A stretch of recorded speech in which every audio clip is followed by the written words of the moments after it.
One miracle after another. The Pavel Goya story. Chapter 11. The Prime Minister's nephew. It was graduation day. As a result of many diligent hours of study and God's blessing, Pavel walked up to receive his degree as an honor student. God had truly blessed him each step of the way.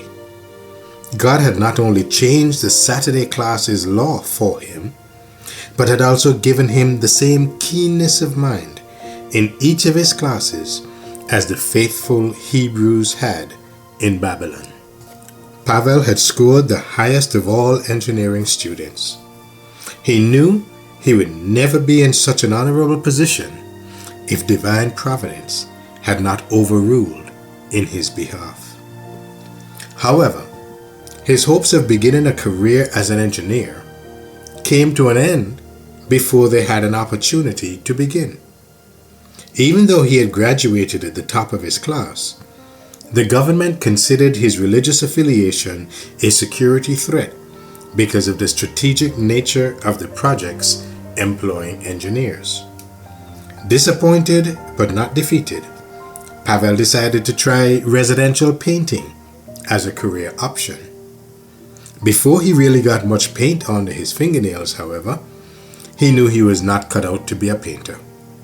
He would need to explore other options.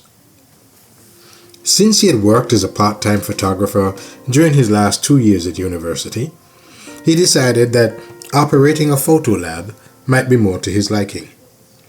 It was a slow, tedious job developing film by hand.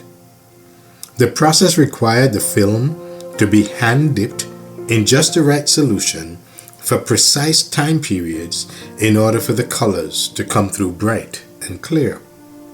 But within a short time, he had become very competitive with other photo labs. In just a few short months, he was earning about 3 times the salary of tradesmen working by the month. The money was good, but he grew tired of having to shoot weddings and parties. Dealing with inebriated clients was no fun. The night of the party, they wanted a photo of everything. The next morning, the sobering reality hit them. Pictures were expensive. After developing the negatives from an entire evening event, Pavel would be able to sell only a handful. Much time and material were often wasted. Working frequently for free got old in a hurry. He would just have to keep his eyes open for another opportunity. The conference administration for the church in Romania began to rely on his leadership skills more and more, and his extensive training in music made him the man of the hour for churches wishing to start choirs. Also, his love for children and their activities made him a natural youth leader. When a camping trip to the mountains or a trip to the Black Sea was in planning, he was called to help with the organization. With the positive response the churches received from the youth, he was constantly on call. The next request for his music leadership came from Caransebes, a town in western Romania. This church had a lot of musical talent, and so it just needed a little coordinating. For several weeks, he traveled west on Friday afternoons to join the church for the weekend. Sunday mornings, he made the trip back home. After several weeks of trying to be in 2 places at once, Pavel and Dana decided it might be best to move the photo business to Caransebes. The timing of their move couldn't have been more perfect. Shortly after their move, the local pastor transferred to another church.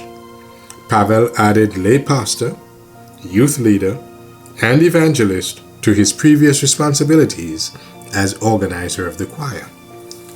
Everything was going well. The church was growing, and the photo business was making a nice profit. There must be a better way to make a living, Pavel thought one morning after coming home from a particularly challenging group of drunken partiers. Inviting Dana to join him, Pavel began praying that if it was his will for them to begin another line of work, that God would open another door. Learning of their frustration, some friends from church encouraged them to consider a business in textiles. They could make a good living in their own home and avoid the frustration of photographing large parties. It sounded like a real improvement to Pavel. Lord, if this is the business you want us to pursue, please make it clear. If we can't clearly see your leading, we won't think about it again, they prayed. If they were going to start a sewing business, the first thing they would need was a large supply of material as inventory. It would definitely require a miracle to purchase material from one of the textile factories in Bucharest. The economy was in crisis. There was a shortage of everything. The shelves in stores were bare. Long lines of people could be seen waiting in the streets, hoping a shipment would arrive. In desperate times like these, it was usually an impossible dream for new customers to be able to purchase wholesale materials directly from factories. It wasn't the easiest time of the year to walk from factory to factory in Bucharest inquiring about materials. With winter just beginning, rain and sleet would often fall for weeks at a time without a break. Sometimes a little snow would mix with the rain, creating slush.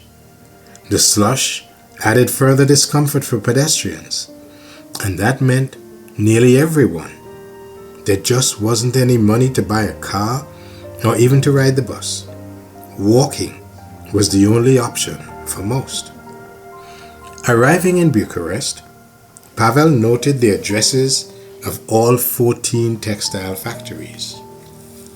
Walking to the closest one, he entered the business office, hoping to negotiate for some material. Locating the office for the sales manager, he went in seeking an appointment. After the manager discovered the reason for his call, Pavel was informed that he was in the wrong department to set up a wholesale account. He would need to make an appointment with the warehouse manager. However, that person was gone for the rest of the day. There was nothing he could do but wait until the following day. The next morning, Pavel arrived early, hoping he could get right in to see the warehouse manager. When the office opened, the secretary informed him that the manager would be tied up for a while. If he wanted to speak with him, he would have to wait a little while until he was free. Pavel's little wait turned out to be all morning and part of the afternoon. After listening to Pavel's request for only a couple of minutes, the warehouse manager also informed him that he had come to the wrong office to set up an account. He would need to see the operations manager. Praying for a patient spirit, Pavel located the office of the operating manager, only to learn that he was not in that day. The manager had a meeting the next morning, but possibly could see him in the afternoon. This was discouraging to say the least, but he had no choice but to wait for the afternoon appointment. The next afternoon, Pavel was ushered into the operation manager's office. After listening to his request, the manager informed him of the shortages throughout the country, making it impossible for the factory to fill its existing orders. There simply wasn't enough material to fill the orders it already had. I'm sorry, you're going to have to try one of the other factories. I just wasted 3 days, only to learn that there was no material available, Pavel muttered to himself as he walked along in misty sleet. Bucharest sprawled on and on. It took a lot of space to accommodate its stores, factories, and 2.5 million residents. The fact that the factories were all built in different parts of the city didn't make things any easier. Tired, wet, and miserable, he arrived at the office of the next factory. The process began all over again. From office to office he trudged, often with long delays in between. After another 2-day runaround, he was back on the street, beginning the 2-mile walk to the next factory. After 3 long weeks of walking the streets of Bucharest in the rain and the sleet, he had been rejected by 13 of the 14 factories. In total discouragement, he called Dana to tell her he was coming home. It was useless to waste any more time walking across the city to one more factory that would no doubt treat him the same as each of the others had. Dana encouraged him not to give up without at least trying the last factory. Pavel reluctantly agreed. With feet scarcely leaving the slushy pavement, Pavel shuffled along, feeling frustrated that his plan for a new business had only been an impossible dream. Without enough material to go around, a new customer didn't have much of a chance. By the time he reached the last factory, his disposition mirrored the weather outside. He was miserable and wasn't about to pretend otherwise. Finished with wasting time, he went right to the plant supervisor's office.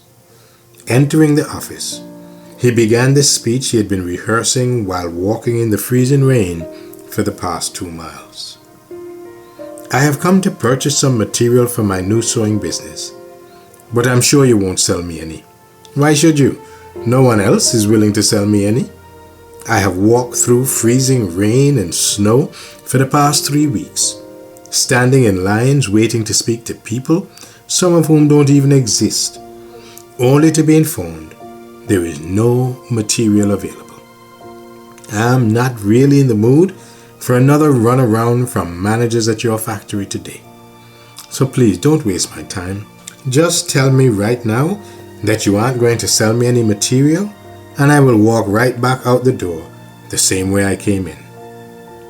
The startled plant supervisor couldn't help seeing the humor in the picture of the miserable young man standing in front of her with the equally miserable sales pitch.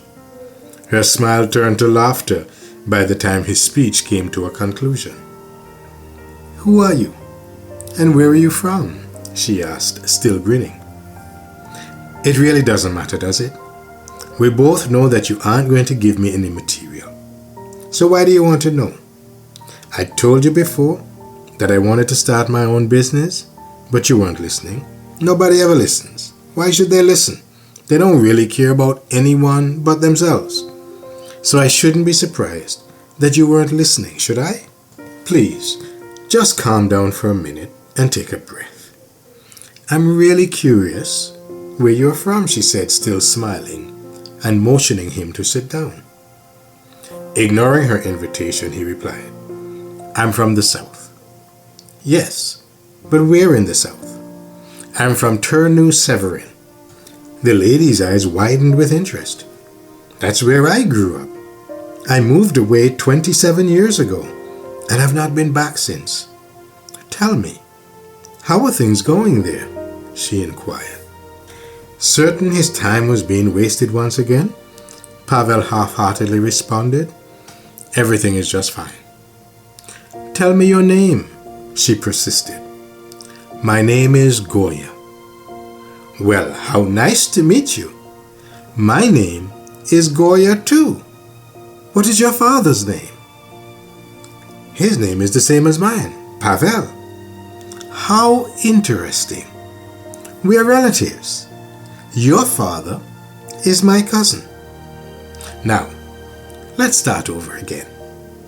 Why don't you sit down and tell me what you want and what your problem is," she said with a smile. Feeling as though someone was finally listening, Pavel relaxed in the chair he had been offered. Beginning with his experience at the first factory, he detailed every disappointment he had encountered for the past 3 weeks. When he finished, she understood perfectly why he was feeling so blue.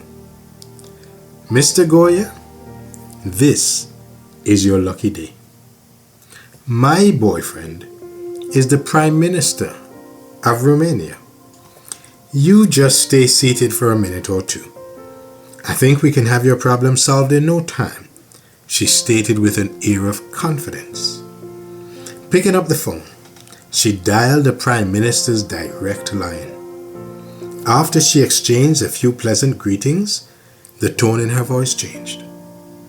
As only a woman in charge of a relationship can, she presented him with a rather pointed ultimatum. I'm sending my nephew over to visit you. If you want to see me tonight, you better take good care of him. If you take good care of him, I'll make you one happy man. But if you don't, I'll never speak to you again.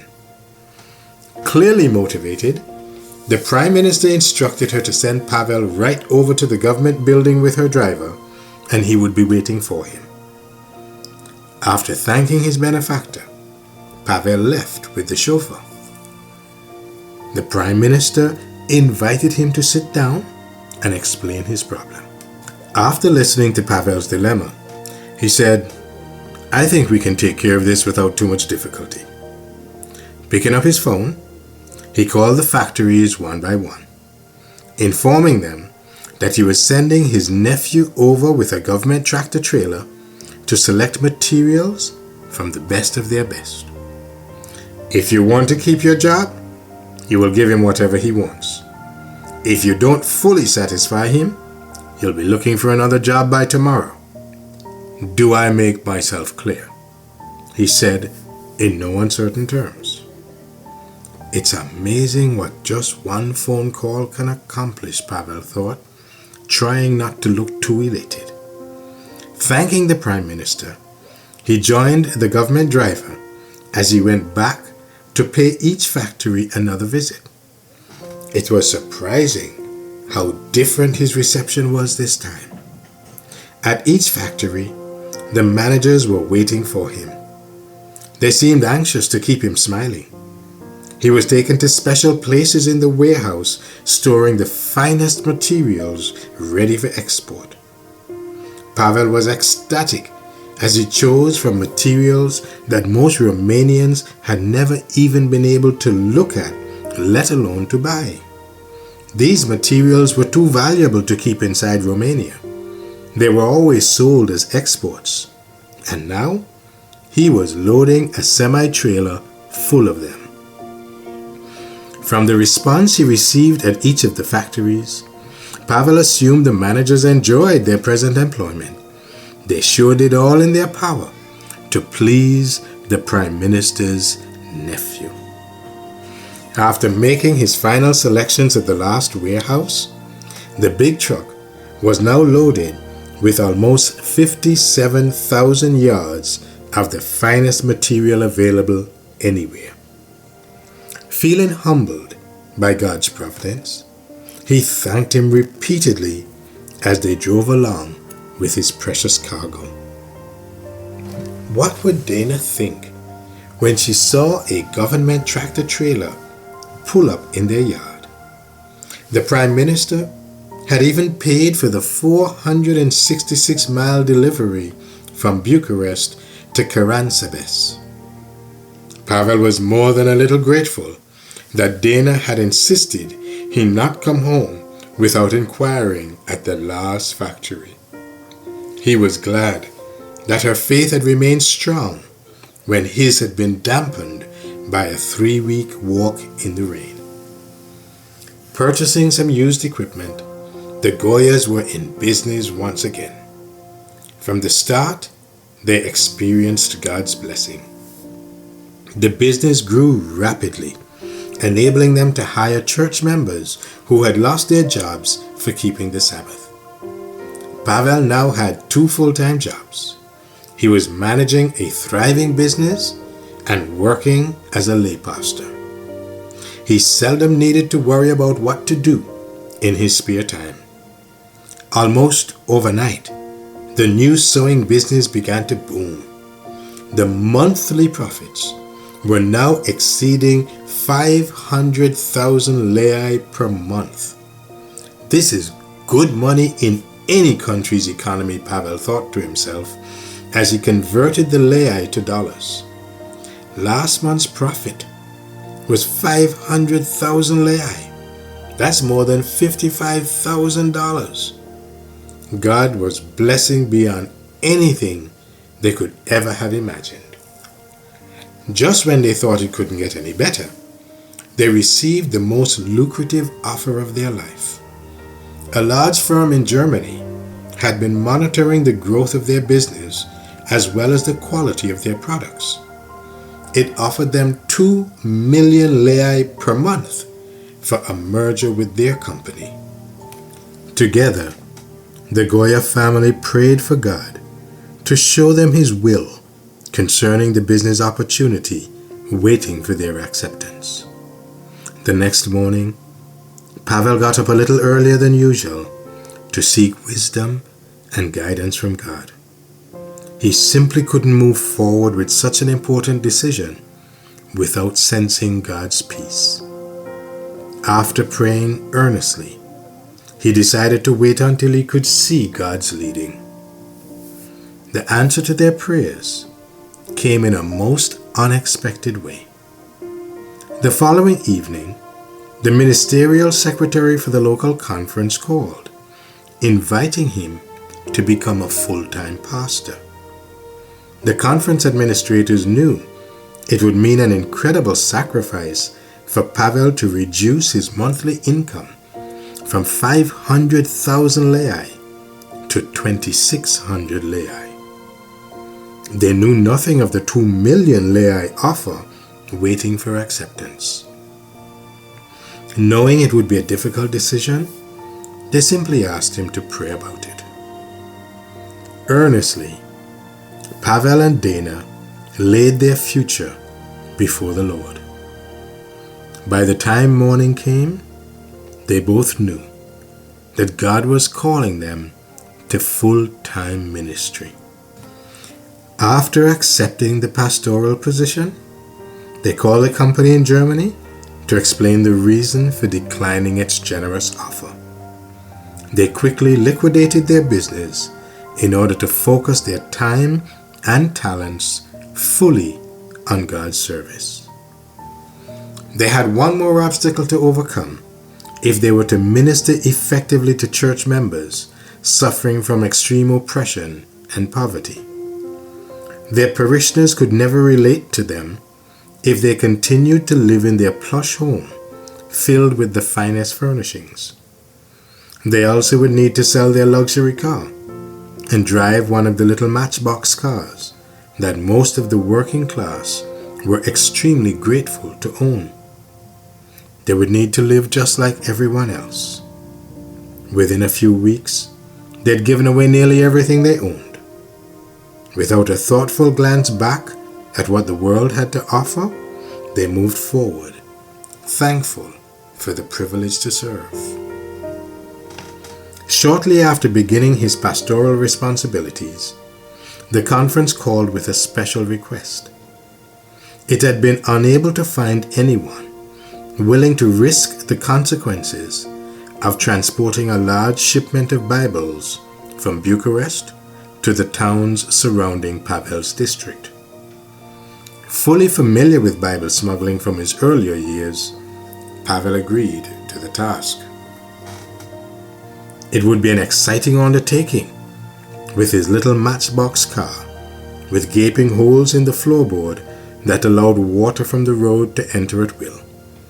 Their family quickly learned to lift their feet when approaching a puddle in the road. The other challenge was space.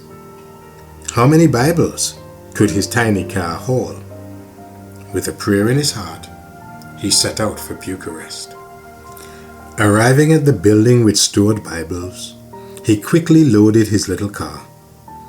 With 400 Bibles wrapped in blankets, his suspension was bottomed out. He would be riding on the frame all the way home. No doubt an unpleasant ride. Without stopping to rest, he immediately set out for home. It would be a long night without sleep, but with God's help, he would make it. When his load of Bibles was safely home, he was relieved that he had not been stopped at even one of the many checkpoints along the way. With several hundred Bibles still waiting for delivery in Bucharest, he got back in the driver's seat for another delivery. By the time he arrived at the Bible storehouse, he was exhausted. Once again, the little car was loaded to twice its capacity. Again, he carefully wrapped blankets around his load of contraband.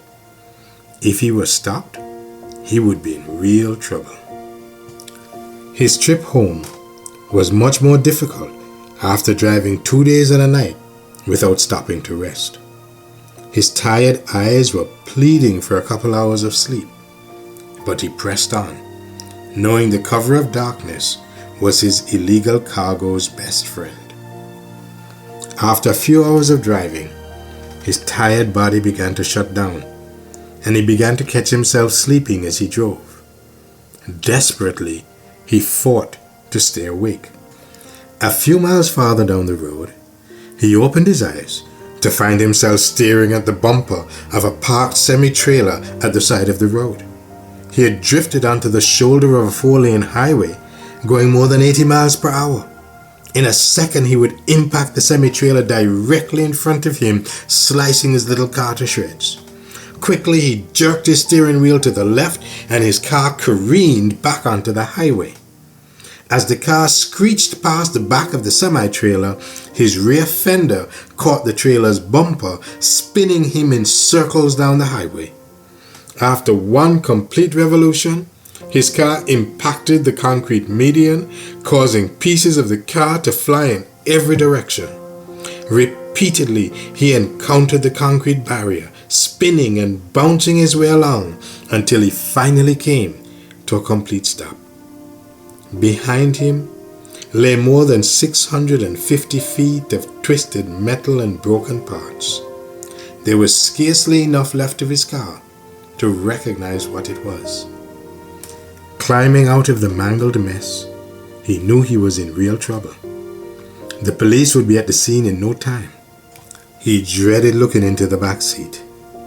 He was sure that the Bibles had not survived the repeated impact of the concrete wall. His precious cargo had undoubtedly been strewn all along the highway. But, to his amazement, the blankets were still neatly wrapped around the Bibles, without one precious book even falling to the floor. Breathing a sigh of relief, he prayed for God's continued protection. When the police arrived, they quickly assessed the situation, supposing it had been fatal for whoever had been inside the shredded mass of crumpled metal. In unbelief, they looked first at Pavel, then to the remains of his car. In their distraction, they completely forgot their routine inspection of the car for contents and called for an auto salvage transport to haul the wreckage from the scene to Pavel's home. Faithfully, the officers assisted the roadside crew in loading and securing the car for transport. Watching from the salvage truck, Pavel mused to himself, "The police are helping me load my car onto the trailer, not knowing that they are helping to ensure the safe delivery of a load of Bibles." Once they were back on the highway, headed for home, he breathed a sigh of relief. He was on his way home, certainly not the way he had planned, but on the way home nonetheless. Several hours later than he expected, Pavel walked through the front door to meet his waiting wife. Without waiting for an explanation, Dana said, "You had an accident, didn't you?" "How did you know?" "I couldn't sleep. I had the strongest impression to pray for you. I knew you were exhausted and had somehow been involved in an accident."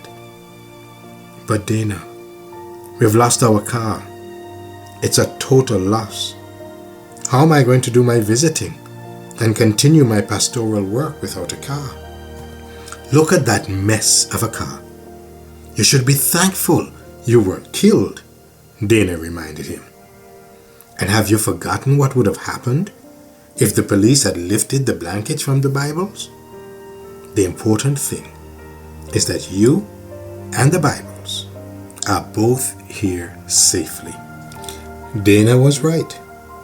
He was forgetting the miracle God had just worked in his behalf. After they unloaded the Bibles, he fell into bed for some much-needed sleep. During the next few days, as Pavel prayed, he reminded God that he had sacrificed his car while on a mission for him. How was he going to continue his work without a car? Without any resources to replace it, he would just have to be on foot. A few days later, he received a phone call from a woman in Germany urging him to come to her home for a visit. After listening to her unusual request, he assured her that it would be quite unlikely that he would be able to travel. Since he had never been out of the country, he had neither a passport nor a visa to travel to Germany. In most cases, it was impossible to obtain these necessary documents. The other problem was his 4 churches. How could he just hop on a train and vacation in Germany when they needed his help so desperately? The woman understood the obstacles standing in his way, but asked him to pray about it. Pavel decided that if God wanted him to go to Germany, he would have to open the way. If he didn't, Pavel wouldn't worry about it.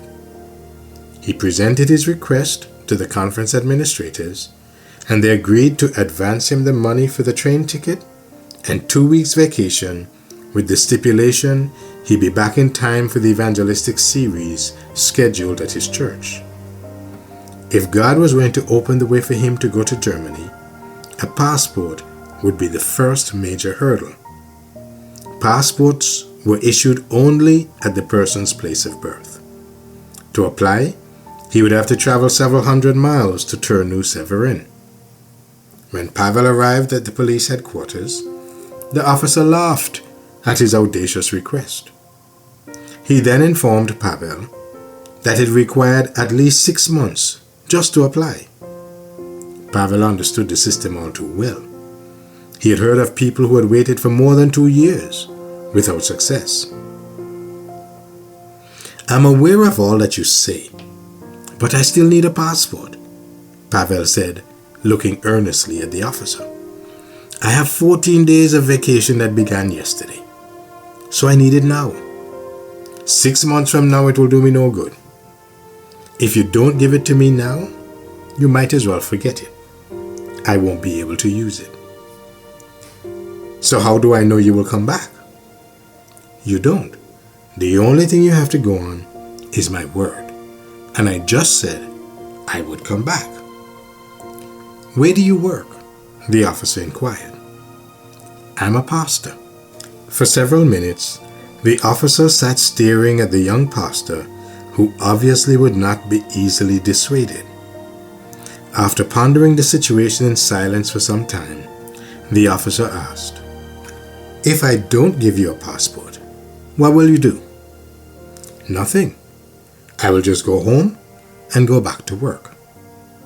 You wouldn't give me a nice gift to convince me to grant you your passport? No. If God wants me to go to Germany, I will go. If He doesn't, I won't worry about it. With a smile, the officer said, You are one crazy pastor. So, are you going to give me a passport or not? Either I'm going to Bucharest for a visa, or back to Karansabes to take care of my churches. Which is it going to be? The smile left the officer's face as he walked over to close the door to his office. In whispered tones, he made a request of his own. My wife is a Christian.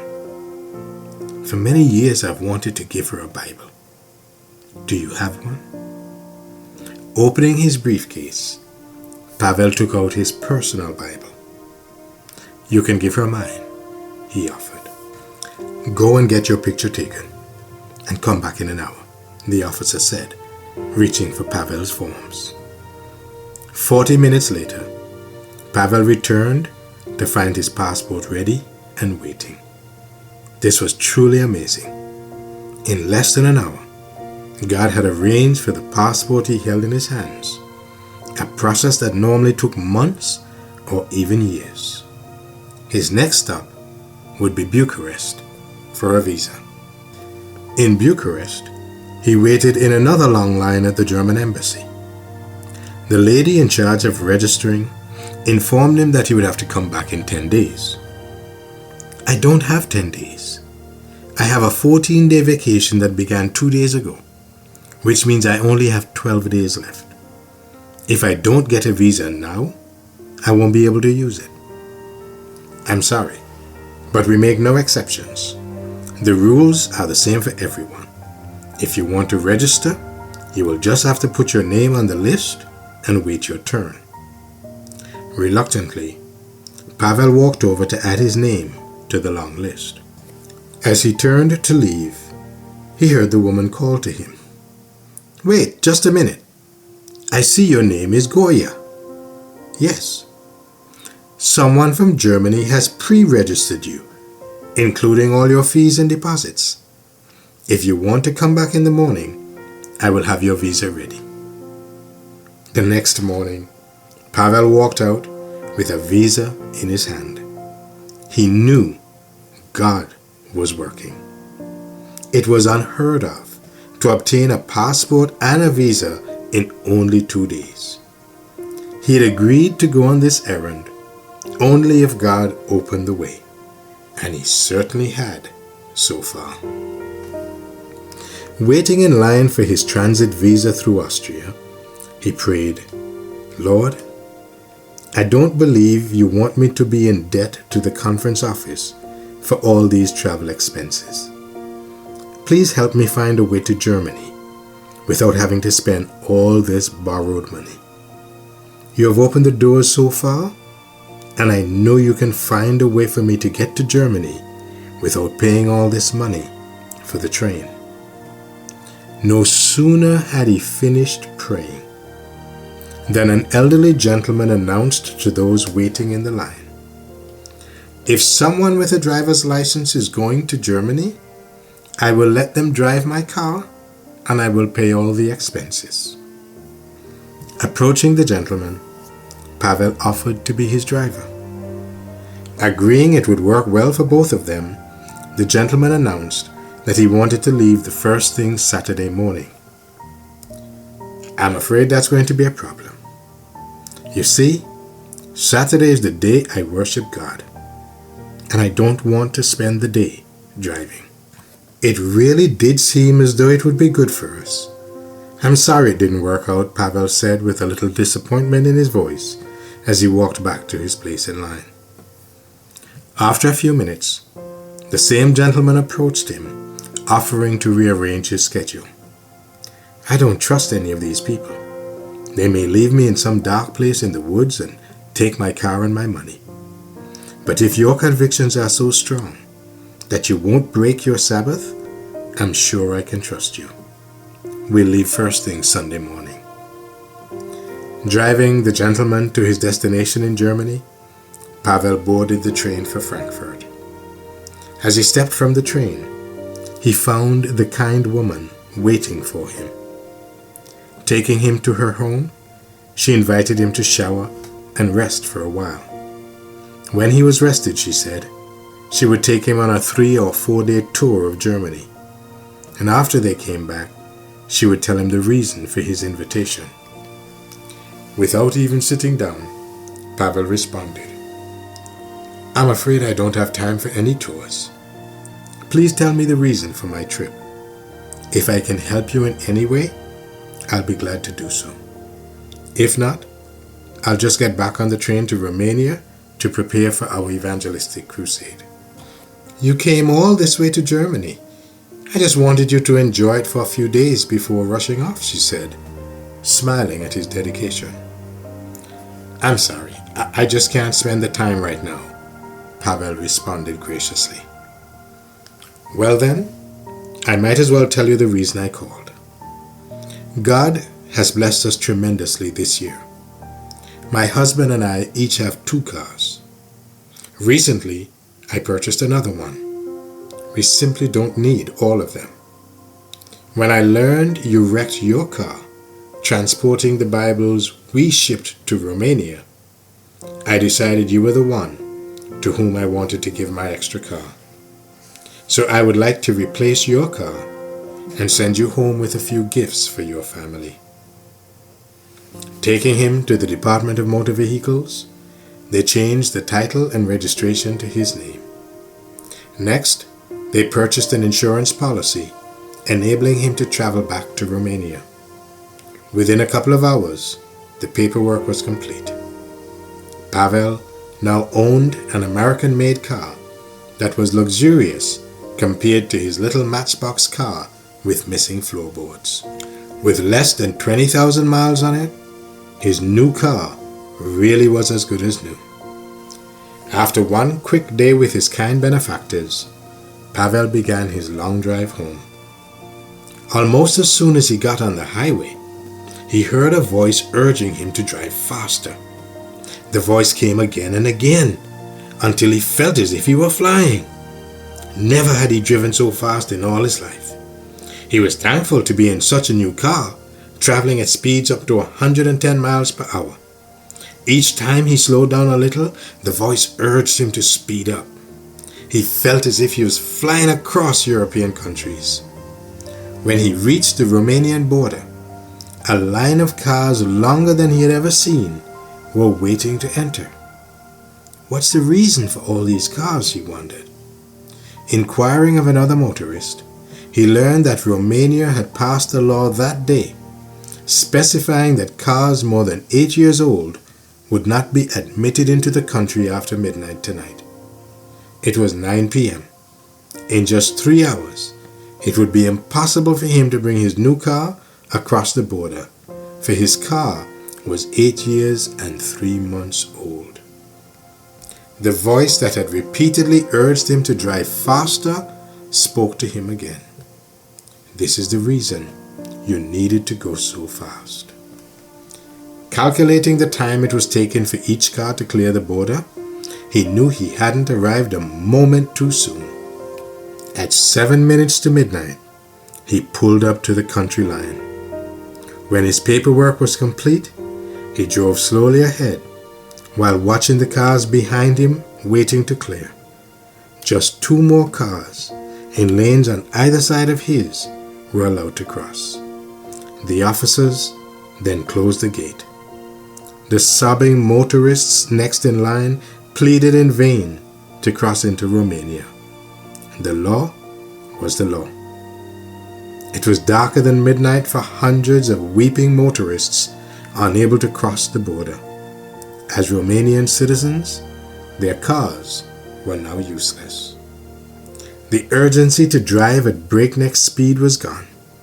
The rest of the way home, Pavel recounted the ways that God had worked in order for him to be driving home rather than riding the train. Spontaneously, his thankful praises rose to God.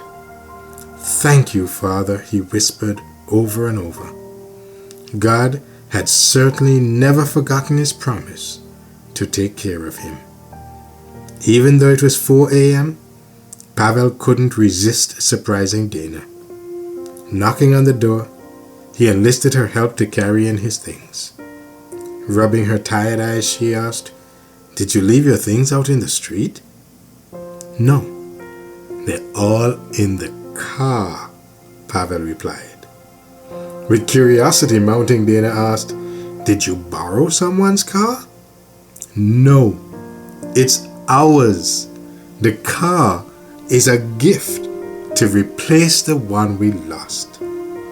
With tears of joy streaming down her face, Dana said, "Look at the way God repaid our loss." The end of chapter 11. of one miracle after another. The Pavel Goya